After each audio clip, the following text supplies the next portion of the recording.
Hello, explorers, and welcome to episode 52 of Unbroken. I'm Alexandra Amor, and I'm happy to have you here today with me. Thank you for joining me. I've got a couple of housekeeping items before we launch in here.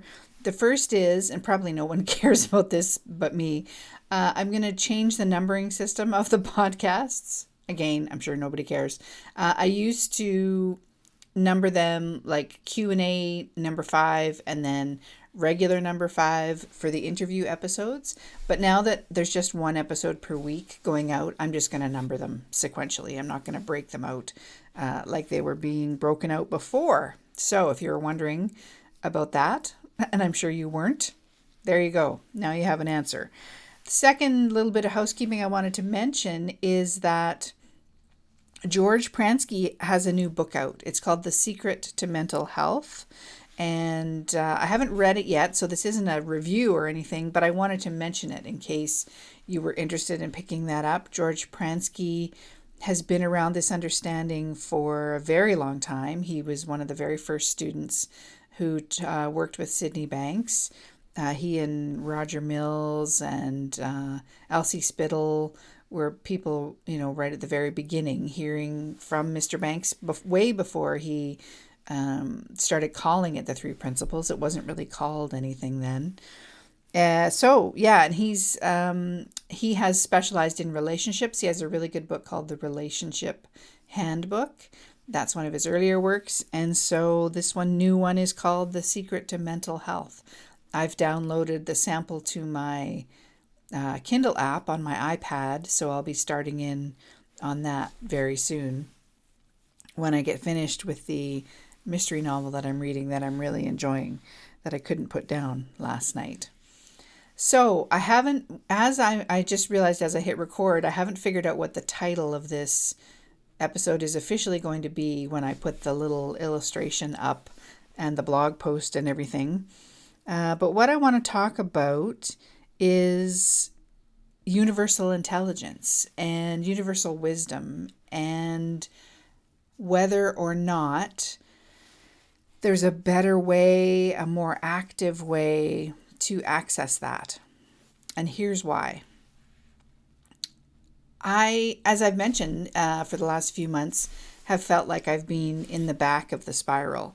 And if you don't know what I mean by that, if you go back a few Q&A episodes, I talk about what that means, how our learning and growth is like a spiral, like a corkscrew shape, corkscrew lying on its side, and it's always moving forward.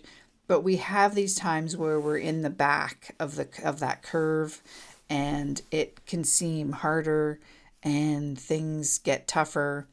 And yet when we know that that's just a natural part of growth and learning and change and life and our progression through life, then it's a lot easier to deal with, because we don't think it's a problem or something to fix or that we're broken. It's just part of the way stuff works, just like winter is part of one of the seasons. We might not like it. Some people love winter, but some people don't. But that doesn't mean that winter is a problem, that it's a broken part of Mother Nature or anything like that. So I've been wanting to explore, or I've sort of very recently come to touch on this idea of exploring different ways to connect with universal wisdom, because I've been in the back of the spiral for about 5 months. I think it started in October 2023, and this is Leap Day 2024 as I record this and put it up. I'm late recording. And I'm late recording because because of being in the back of the spiral, I just feel like I've lost a lot of momentum in my exploration of this understanding. I don't feel very motivated. I feel kind of like depressed, except not not quite as deep and dark as I've been depressed in the past. I just feel a little blah. And normally I really enjoy my work and enjoy everything I do. And yeah, so feeling that way has really got my attention. And it's got my attention that it's been going on for quite a while. And the other thing that's been going on for quite a while is that my eating habits, which were so great last year, have slightly gotten worse since October. And I've been doing, and I'm going to give you an analogy about that in just a second, but I've been doing all the things I talk about on this podcast in order to sort of manage that or deal with it. So I've been approaching it, is that the right word? Or receiving it as receiving that unwanted drive to overeat as feedback, not as a problem. It's feedback. It's universal wisdom and the wisdom in my body trying to get my attention. It's telling me about my state of mind. I've been looking upstream rather than downstream about that, and trying to, as much as I can, to look toward the nature of our experience as human beings, look toward the nature of thought rather than downstream, which is looking at how can I control this? How can I change my habits with willpower and structure and lots of rules about what I can eat and can't eat? Because my experience tells me that way madness lies. There's just no relief in that. I've tried that for 30 years. It didn't work. It just made me unhappy and feel even more broken than I already did. So I don't want to have anything to do with that. That's just not where I'm going to look.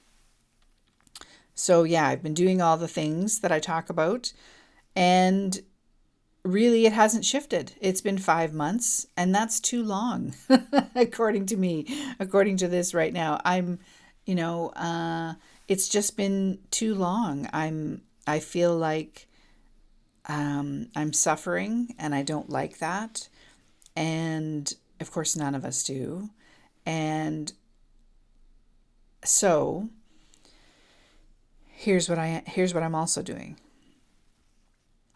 which is something a little wacky, and you can decide whether you want to stay on board with me or not.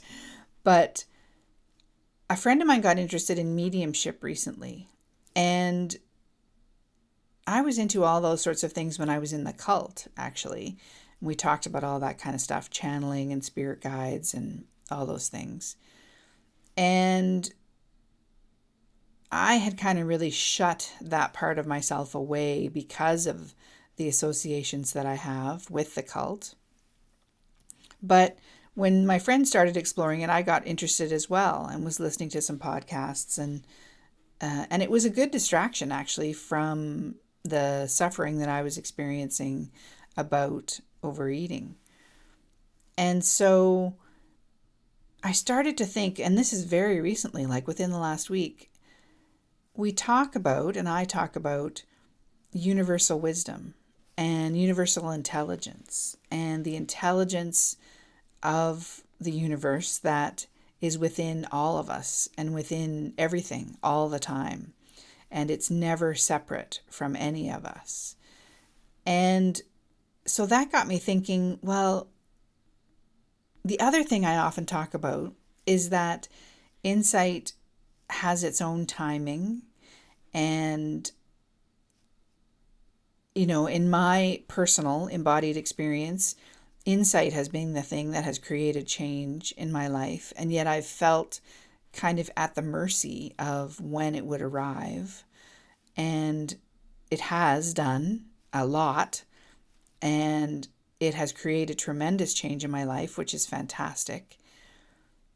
And what if there was a more conscious, more mindful, more kind of active way of tapping into insight, of tapping into that universal intelligence?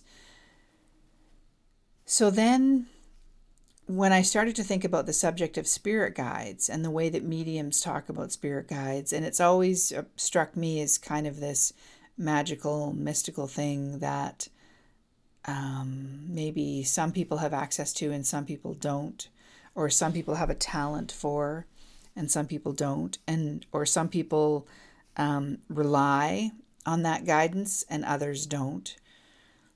And I started to think, I started to think this, given that we are all one, we are all made of stardust, and the trees and the flowers and the earth, everything, we are made of stardust. The universe is made of stardust and we are as well. And that's a physical representation or way to say that we are all connected. We are all aspects of the universe that has come to this world to have this experience, and we're all connected in that way, inside that universal intelligence. And we're all connected by things like love. So what if this opened a doorway, this idea of spirit guides, and I'm using finger quotes, not to disparage them at all, but just to point out that this new idea that it's not a new idea, it's an old idea, but it's something new that I've stumbled across. What if there was a way to access our guidance and to initiate insight or receive insight, be more open to it when we need it and when we don't, I guess, too, in a more active way than I've learned about with the 3 principles. So that's what I'm exploring lately. And I don't know if this is going to be a thing, if it's going to help or if it's a distraction. And I suspect there's a way to go into this in a very head-like way, like with a lot of thinking about it and kind of trying to force things to happen. And then there must be a way to go about it, which is what I'm trying to do, in a very heartfelt way, in a very calm, quiet, not needing to add more thinking to a situation, but listening. And that idea of listening came about via one of the mediumship podcasts that I was listening to. And she talks about how there's that in meditation, this is her approach, her practice, that meditation is really about listening. And of course, she's talking about listening to her guides or angels or whatever. And so I kind of translated that into, what if it was a practice for listening to universal intelligence, especially around when we're having a challenge with something like an unwanted habit. So I don't have any answers to those questions today, to all those what ifs, but I'm here to tell you that that's what I'm exploring. And I'm doing it out of a bit of a sense of frustration with this, spending so much time in the back of the spiral at this point in my life. Because I really felt like last year my overeating habit was gone. And now it's back. It's back in a very small way, and it's very specific in that at supper time, I'm just eating a little too much, and I'm eating, as I've talked about, rice and potatoes, and I'm having wine with those things. And again, not that there's anything wrong with any of those things, with any of those foods. We don't want to look in that direction and demonize wine or rice. But I very clearly know the difference between when I'm eating in a way that's healthy, that's not a response to the drive to overeat. And right now at supper time, that's not happening. I am eating in response to the drive to overeat. There's a real need in me at that time of day to comfort myself with those types of foods. And again, not a problem. And I know that. And those things are the valve, right, on the pressure cooker. They are a solution. They are letting pressure off. So my question becomes, okay, then tell me where that pressure exists. Tell me, not so much what I can do about it, but provide me the shift in consciousness that I need in order to see things differently. And sitting around waiting for that shift in consciousness, that insight has stopped working for me. So this is what I'm exploring. Can I turn on that tap, as it were? Can I listen for insight and promote it in my life and in my quest for peace and resolution of an overeating habit? And then related to this, so there are a couple of other things I wanted to say about that. One of them is that I think one of the reasons that the passion has gone out of me about what I'm talking about and sharing on this podcast and elsewhere and teaching about these 3 principles is because for these last 5 months, I feel like a bit of a fraud. I feel like I had it handled and then the problem came back in a big way. And so I can't be someone, it doesn't feel like I can be someone who can talk about resolving an overeating habit at this point in my career if I haven't done that. Now, up until now, I've been sharing everything I'm learning, and the habit was shrinking. It was just gradually getting smaller and smaller, and falling with these different habits that I've talked about were falling away, which is fantastic. And I think it was great that I talked about it as that was happening. And this is probably just a mental construct, and then I was in a place last year where it felt like it was resolved. And now it feels like it's back again, just in that very specific time of day. But still, I don't think I can be talking about having resolved an overeating habit when I haven't done it, when it's come back in that way. So that makes me sad, and it makes me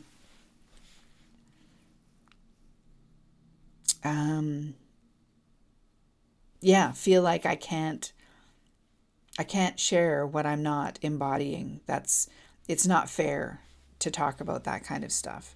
Now, have the principles made a huge positive impact in my life? Absolutely. And they've, practically eliminated so many other issues that I had, one of them being anxiety disguised as urgency. So I could definitely talk about that. And this overeating issue has kind of been the core thing that I've been wanting to resolve. And on that note, then also the other thing I can say too is that I'm really exploring feedback, because it feels to me, this idea that our habits are providing feedback about our state of mind, because it really feels to me, and I mentioned this a couple of episodes ago, like I'm down to this sludgy part in the bottom of the cup. And so that maybe there are some really core issues there that need to be resolved. And I just don't know. I don't know if that's the truth. I know that some practitioners of the 3 principles talk about how, and I shouldn't even really say this because I'm not really familiar with all their work, but a couple of people who have been on the show, I've seen them on social media talking about how the principles,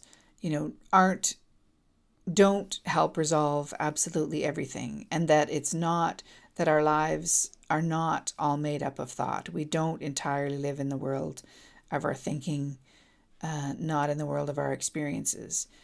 And that's fine. I mean, if that's what they want to explore, I'm not judging them at all. We all have to do our own thing and share what's the truth for us. But it has occurred to me, is there some trauma left in my body that needs to be healed in some other way? And that's why the habit is there. It's trying to alert me it's trying to give me feedback about that. That's when I refer to the sludge in the bottom of the coffee cup, that's what I'm referring to. And I went down a trauma rabbit hole last year at some point, meaning that I looked into somatic therapy quite a bit. And then it just felt like I was layering more thinking into a situation, and that was unnecessary. I didn't need to do that. So I stopped looking in that direction.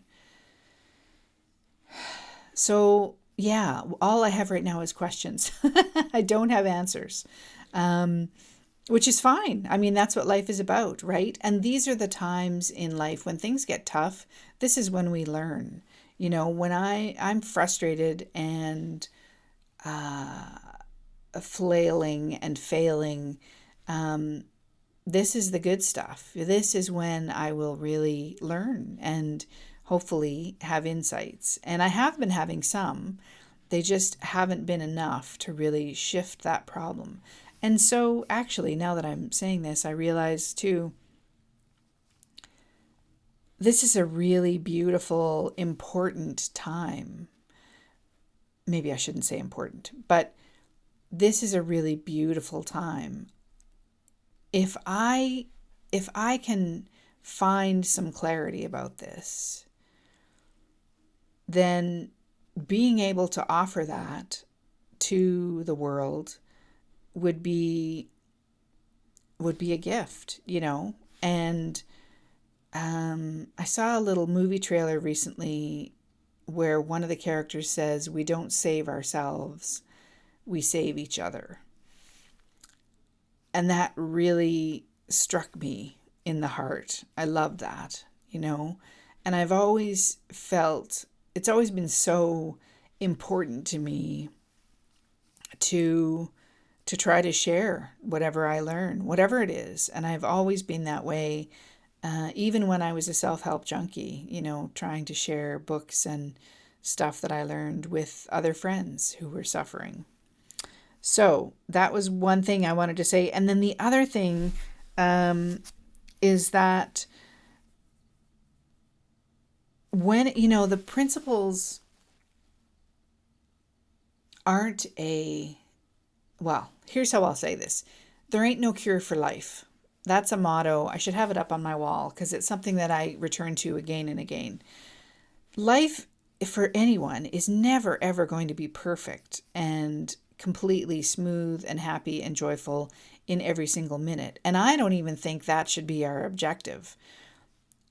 I find that because of the principles now that I can really ride out the really difficult times with so much more peace and ease. But that doesn't mean that the principles have eliminated any kind of struggle or difficulty from my life. I still have, we all do have challenges, and that's not the principles' objective. They're simply describing what is happening with our experience. And there is an element of that when we understand that description, it really does ease our suffering, because as our thinking slows down and settles down and there's less and less and less of it, then A, we're just so much calmer and quieter, and B, we're more open to insight. So I was reflecting back on, for example, episode 22 of Unbroken. I talked to Maurice Godet-Copin, and she has been a person who has always really struggled with anxiety and symptoms of anxiety. And for a long time, those symptoms, because of her understanding of the principles, really reduced or went away.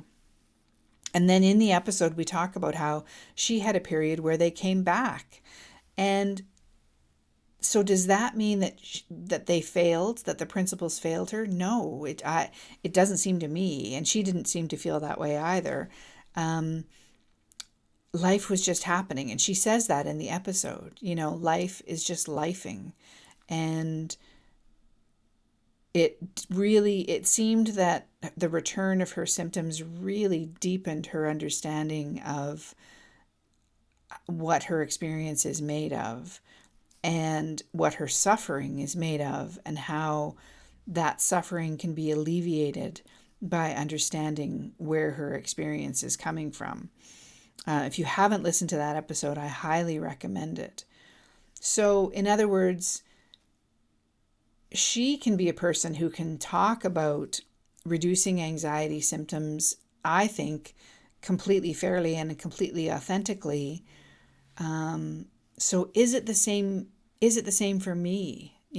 Can I talk about reducing an overeating habit without having completely resolved it?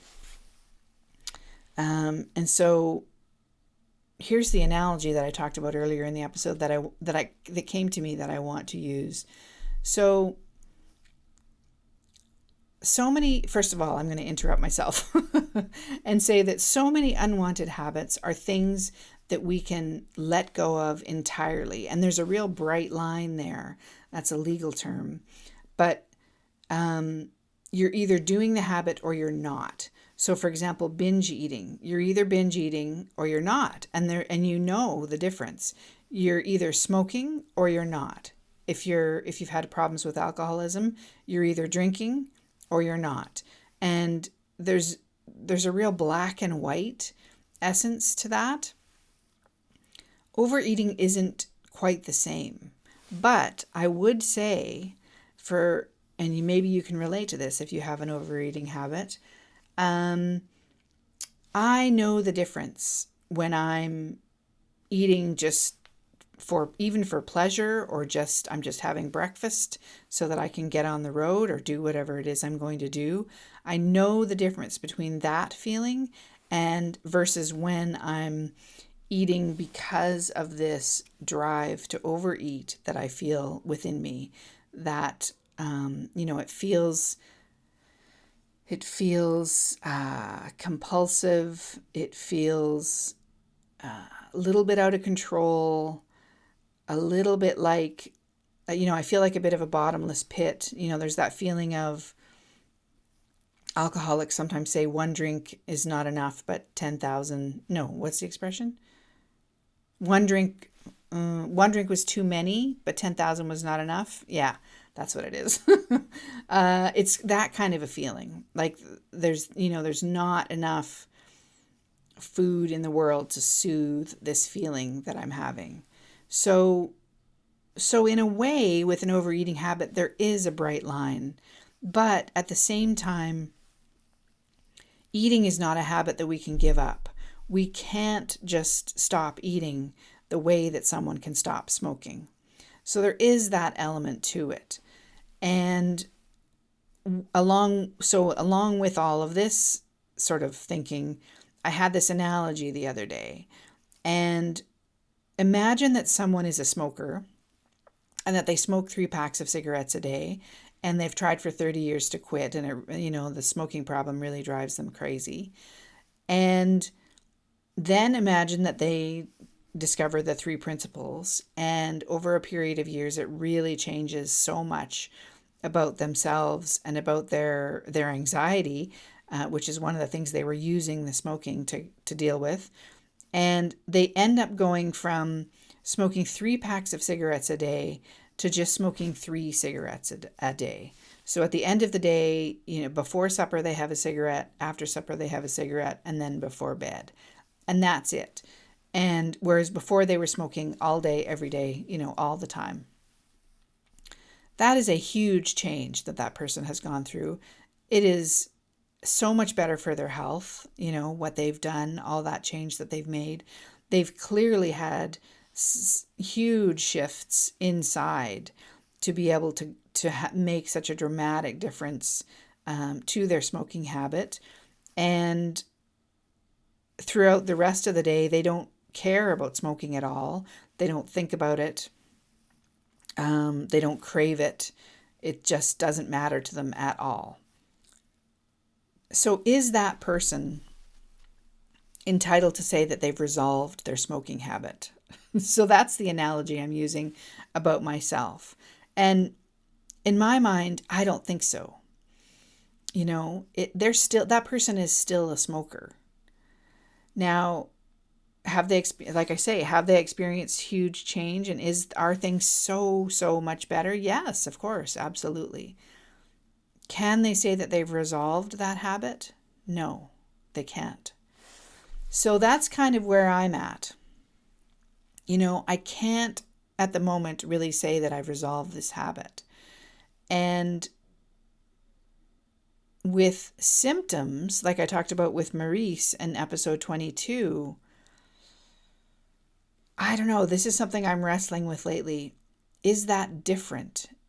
Are symptoms of anxiety different than the drive to overeat? And I want to say no, they're not. That's life coming to life in both cases inside that person. And it's a thing that can make the person feel broken or like there's something wrong. And this would be a good topic maybe for a future episode, just comparing and contrasting those two things. So in other words, I think that Maurice is perfectly entitled to talk about her anxiety that she used to have, and the fact that it came back isn't a failing on her part. And I think she's still entitled to teach and share about the principles. But somehow for myself, I'm not giving myself that grace, which is interesting. So it's been good to talk this through with you today. Thank you. I knew some of what I wanted to say today, but not all of it. So that's really helpful. Yeah, so this is all just such a mystery, isn't it? Can be so mysterious and so simple, yet at the same time. And I guess I'm just feeling at the moment like I don't have any answers. And I'm feeling, in the soup myself and in the back of the spiral. But as I say, this is the place for learning. So anyway, that's all I have for today. So thank you for listening. Thank you for being here. This has been really good for me to share. I hope that, of course, as always, I hope that you have found it helpful. And if you have any questions or comments or anything about anything I've said, if you want me to clarify anything, if you want to add anything, please do so. You can go to alexandraamor.com/questions and fill out the form there, and I will answer happily for you. So until next time, take care. I hope you're doing well, and I will see you next week. Bye.